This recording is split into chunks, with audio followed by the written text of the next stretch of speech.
Welcome to Computer Vision Streams. I'm your host Anton, and today we will see a small trick how to add fake objects to Deepstream metadata. Here we can see example of video processing with detection of cars and persons. And here we see the fake objects that we added manually without relying on model. This could be useful when you have some specific region of interest that you would like to process as objects, or you would like to make secondary inference inside those objects. Let's see how to add this object manually without using model. Our pipeline is the URI source bin and the streammux, the infer for inference, and NVIDIA SOSD for visualization of bounding. We will add our add project probe to source of infer file, infer plugin. In our add project probe, we will iterate through batch metadata. We'll get our frame meta, and on the level of frame metadata, we will add the new NVDS object meta. For new NVDS object meta, we will just need to allocate this object and then to fill in all the fields. Unique component ID.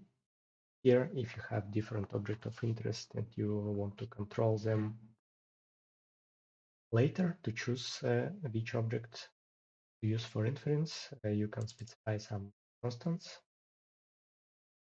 We can give an object label, class ID, confidence, object ID.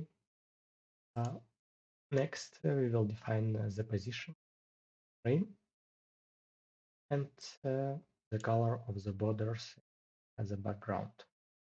We can also define description, text description, and the position of this text description.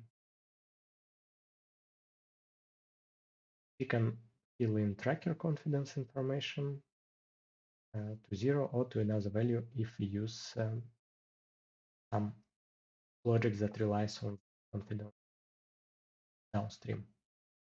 And the last call is NVDS add object frame to add this object meta to our frame metadata.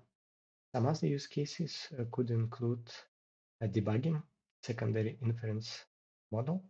When we have our images, we know the location of the objects, and we can just create bounding boxes without relying on other inference model.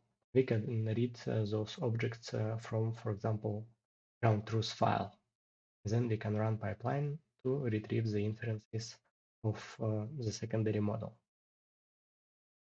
Or we can use it for quality control in visual inspections pipelines when we have some fixed regions of interest, and we can implement them using object metadata. And in other use cases where your bounding boxes are not provided in upstream nvinfer, but from the other source, such as file or some other external messages.